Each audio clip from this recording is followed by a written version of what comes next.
Pemirsa, ratusan nelayan Teluk Jakarta dan perwakilan sejumlah LSM berorasi di Pulau G, Pantai Utara Jakarta Minggu siang. Ratusan nelayan ini kecewa karena pembangunan proyek reklamasi yang merugikan nelayan tetap berjalan meski dalam perkara hukum. Para nelayan berkumpul dari tempat pelelangan ikan di Pelabuhan Muara Angke, Jakarta. Para nelayan meneriakkan sejumlah tuntutan ketika tiba di Pulau G. Nelayan meminta pemerintah segera menghentikan keseluruhan proyek reklamasi di Teluk Jakarta dengan mencabut izin yang telah terbit. Nelayan juga meminta pemerintah mengkaji ulang proyek reklamasi termasuk kajian risiko, audit lingkungan hidup, dan persetujuan warga terhadap proyek reklamasi. Nelayan meminta agar pemerintah bersama nelayan memulihkan kembali ekosistem di Teluk Jakarta yang rusak akibat reklamasi ini. Menurut Sekjen Kesatuan Nelayan Tradisional Indonesia, Kuat Wibisono, para nelayan kecewa karena pihak pengembang mengabaikan penghentian sementara proyek reklamasi yang saat ini tengah berperkara hukum.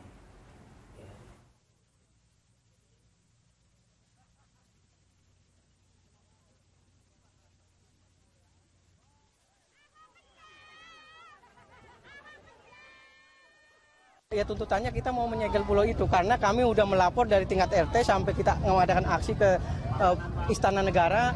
Reklamasi ini berjalan terus. Bahkan statement Ibu Menteri Kelautan Susi Pujiastuti dan Komisi 4 DPR RI sudah mengeluarkan statement reklamasi di stop. Tetapi kenyataannya saya coba lihat ke lokasi, reklamasi ini masih berjalan. Ya, kalau kita kan melihat dari sisi ekologinya ya, jelas sekali dampak ekologi, sosial, budaya, ekonomi ini sudah terdampak ke masyarakat nelayan. Ini salah satu yang menjadi kita keras menolak adanya reklamasi dan harus dicabut izin-izin. Sementara itu Gubernur DKI Jakarta Basuki Cahayapurnama menyatakan saat pemeriksaan di KPK kemarin, 1 dari 4 orang penyidik KPK mengajukan pertanyaan-pertanyaan yang tidak tepat. Ahok menduga salah satu orang tersebut berasal dari BPKP. Saya bilang sama PT yang kemarin yang audit saya satu, saya kamu orang dari BPKP ya, salam tuh sama salah satu ketua BPK Prof. Edi. Aku udah gituin dia, salam sama beliau. Bilangin, Ahok doain dia umur panjang untuk lihat Ahok jadi presiden. Supaya saya berantas munafik-munafik yang gak bisa buktikan. Aku gituin, kalau dia keluar ganti lagi yang lebih baik. Terus udah sore, udah malam muncul lagi dia. Kayaknya lucu banget pertanyaannya. Ini ya dicatat. Pertanyaan sederhana nih. Bukan bocorin BAP, dia tanya. Bapak pernah nggak kepikir, Bapak kan mau beli NJOP. Itu harga terendah urusan negara. Bapak berhak menetapkan NJOP. Kenapa Bapak tidak terlambat menetapkan NJOP? Supaya bisa beli yang barang murah. Bagus tau pertanyaan tau, udah malam ini. Terus saya jawabnya sederhana. Saya pertama nggak pernah kepikir masalah itu. Karena itu saya kejahatan. Karena tugas saya kan administrasi keadilan sosial loh. Itu kejahatan. Tapi nggak apa-apa. Sekarang kita asumsi aku turutin ide Anda ini. Saya juga belum pernah ngitung ya. Berarti saya nggak bisa cuma neken sumber waras loh. Seluruh yang warna merah ini, seluruh Jakarta Barat yang warna merah nih, aku juga harus turunin tuh. Terus kalau turunin, semua orang yang zona merah cepat-cepat bayar dengan harga murah. Jangan-jangan kalau hitungan saya belum pernah ngitung ya Pak ya. Jangan-jangan Pemda lebih rugi. Karena PBB-nya semua turun nih. Hanya untuk beli yang sumber waras. Itu jawaban saya pertama Pak. Walaupun ini ide nggak pernah ada di saya, ini ide penjahat ini Pak, saya bilang. Kriminal ini. Sebagai pemerintah kalau gitu. Terus yang ide kedua, saya kasih tahu Pak. Kalau berhasil saya tekan itu pun, anggap lebih untung. Emangnya sumber waras harus jual sama lo? Sekarang swasta beli bangun rumah sakit, bangun palliative care, bikin apartemen, boleh nggak? Boleh.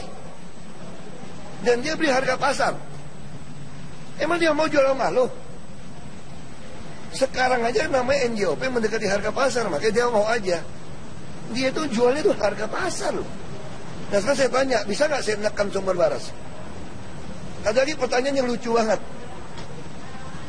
Bapak tahu nggak HGB Sumber Waras akan berakhir 2018? Ini kan bahasanya LSM yang DPR di belakang gitu loh. Oh gitu ya. Kalau begitu Republik kita kaya raya, Pak. Karena hampir semua pabrik, sertifikat apapun di Indonesia atas nama PT, termasuk sawit semua, tambang semua apapun, itu pakai HGB, HGU. Ada masa selesai. Kalau diterjemahkan selesai ini, kita ambil balik. Kaya kita, Pak. Kaya, Pak. Itu siapa yang ngajarin kayak gitu, Pak? Undang-undangnya, Pak. Bapak baca nggak? Aku gituin sama orangnya. Dia kayak orang BPKP. Aku bilang begitu, kemarin di KPK gitu. Ya 4 orang periksa. 3 sih enak aja, 1 yang keluar masuk. Saya kira orang BPKP, saya bilang. Kata bukan BPKP, saya bilang. Pemirsa, Gubernur DKI Jakarta Basuki Cahayapurnama diperiksa KPK sebagai saksi dalam kasus dugaan korupsi pembelian lahan Rumah Sakit Sumber Waras. Bagaimana hasil pemeriksaan hingga saat ini? Kita bergabung dengan Rifai Pamone langsung dari Gedung KPK Jakarta. Rifai, bagaimana progres pemeriksaan Ahok di KPK saat ini? Hingga saat ini, Rory Asyari, Komisi Pemberantasan Korupsi masih terus memeriksa Gubernur DKI Jakarta Basuki Cahayapurnama sebagai saksi dalam kasus dugaan korupsi pengadaan lahan di area Rumah Sakit Sumber Waras. Dan apabila kita mengkalkulasi hingga petang hari ini, tentunya lebih dari 8 jam pemeriksaan tersebut masih berlangsung di ruang utama dari Komisi Pemberantasan Korupsi. Kami ingin sedikit menunjukkan ada beberapa peristiwa saat ini yang terjadi. Rekan-rekan awak media mengarah menuju ke bagian halaman samping dari gedung Komisi Pemberantasan Korupsi. Kami belum mengetahui pasti, Rory, apakah ini terkait dengan pemeriksaan yang dilakukan oleh KPK terhadap Ahok atau Basuki Cahayapurnama Gubernur DKI Jakarta sebagai saksi hari ini. Namun faktanya adalah Basuki Cahayapurnama belum keluar dari ruang utama gedung KPK dan beberapa hal tentunya yang sangat ingin diketahui oleh publik tentang apa saja yang menjadi materi utama dari pemeriksaan tentunya hanya penyidik dari Komisi Pemberantasan Korupsi ataupun Komisioner KPK dan juga tentunya Basuki Cahayapurnama sebagai saksi yang paling mengetahui. Kita masih menunggu. Namun dari prediksi utama seluruh pengamat yang juga sempat hadir di sini dan juga beberapa rekan-rekan media senior yang kami kumpulkan datanya yang telah mengikuti seluruh kasus atau wacana atau perkembangan dari kasus dugaan korupsi Sumber Waras ini mengatakan bahwa ada 3 hal setidaknya yang akan dipertanyakan oleh Komisi Pemberantasan Korupsi terkait dengan prosedur pengadaan lahan, kemudian harga yang terkait dengan di mana sebenarnya lokasi tepatnya dari sertifikat yang diterbitkan oleh tentunya atau yang dimiliki oleh pemilik tanah, dalam hal ini Yayasan Sumber Waras yang kemudian dibeli oleh pemerintah daerah atau Pemprov DKI Jakarta dengan nilai NJOP sebesar kurang lebih 20 juta rupiah per meter persegi. Rory. Rifai, setelah pemeriksaan ini, apa saja yang akan ditindaklanjuti pihak-pihak terkait seperti KPK atau pemerintah Provinsi DKI? Tentunya dari pemeriksaan Basuki Cahayapurnama hari ini sebagai saksi dalam kasus dugaan korupsi lahan di Rumah Sakit Sumber Waras, banyak pihak yang berharap agar bisa membuka sejelas-jelasnya terkait apakah benar ada korupsi dalam pengadaan lahan untuk kepentingan umum di area Rumah Sakit Sumber Waras. Banyak yang menyatakan bahwa keterbukaan atau transparansi dari seluruh proses pemeriksaan hari ini akan benar-benar membuka siapakah sebenarnya yang benar-benar bersalah apabila benar ada kerugian negara yang disebut-sebut sebesar 191,3 miliar rupiah. Namun, yang paling menarik adalah apabila harus ada yang ditindaklanjuti setelah adanya pemeriksaan dari Basuki Cahayapurnama sebagai saksi hari ini, banyak pihak yang mengatakan KPK juga harus memanggil pihak-pihak yang melakukan audit sejak awal sebelum bahkan audit investigatif diminta oleh Komisi Pemberantasan Korupsi kepada BPK DKI Jakarta. Tentunya hal-hal yang dilakukan atau dimintakan ini bisa ditujukan kepada BPK DKI Jakarta yang pada awal melakukan audit. Pertanyaan kepada BPK DKI Jakarta sejak awal tentunya oleh KPK bisa ditanyakan, mengapa BPK DKI Jakarta melakukan audit tanpa adanya koordinasi dengan penegak hukum ataukah pemerintah dalam hal ini untuk pengadaan lahan kepentingan umum dari Rumah Sakit Sumber Waras.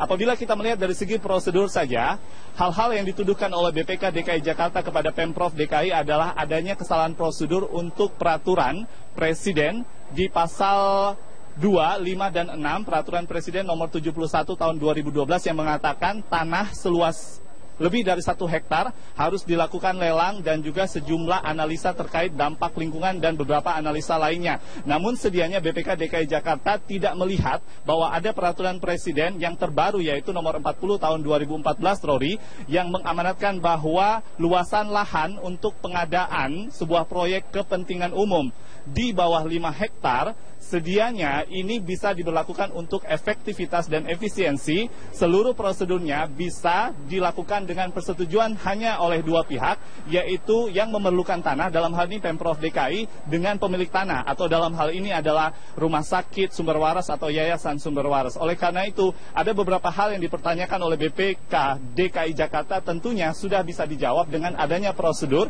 atau peraturan hukum melalui Peraturan Presiden nomor 40 tahun 2014.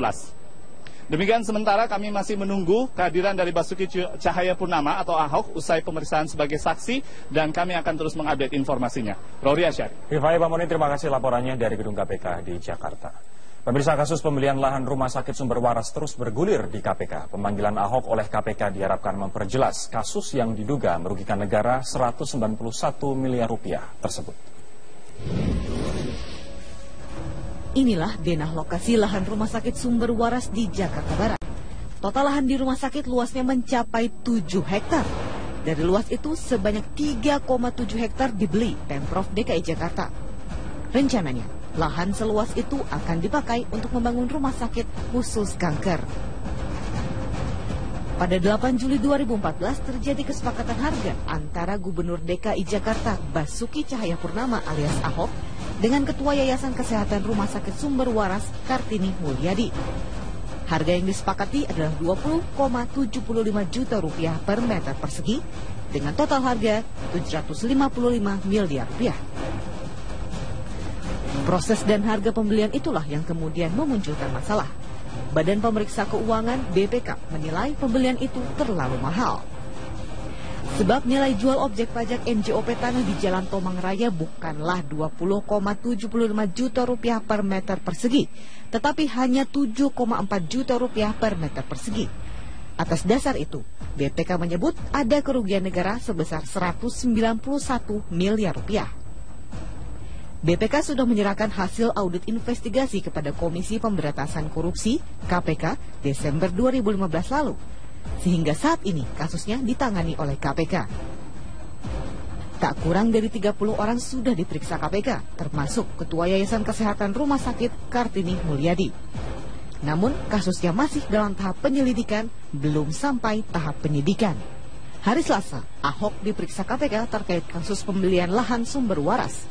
Saat tiba di KPK, Ahok kembali menyatakan audit BPK tidak jelas. Hanya itu kan audit BPK dan KPK udah pernah minta investigasi, ya kan? Sekarang justru saya pengen tahu KPK mau nanya apa? Orang jelas BPK-nya ngaco begitu kok. Sementara itu, Ketua BPK Hari Azhar Aziz menyatakan audit yang dilakukan sudah sesuai prosedur. Namun jika ada pihak yang keberatan, bisa menggugatnya. Silahkan saja kalau ada kekeliruan digugat saja di pengadilan laporan audit BPK. Lembaga Anti Korupsi ICW menilai audit BPK tidak cermat. ICW meyakini tidak ada unsur korupsi dalam kasus jual beli lahan Sumber Waras tersebut. Hasil audit BPK ataupun juga hasil audit investigasinya tidak berubah, tidak hati-hati untuk mengatakan kasus Sumber Waras ini misalnya mengandung cukup kuat korupsinya, menurut kami akan terbantahkan. Yang jelas kasus ini sudah di tangan KPK. Publik mempercayakan sepenuhnya pada lembaga pemberantas korupsi tersebut. Tim Liputan Metro TV.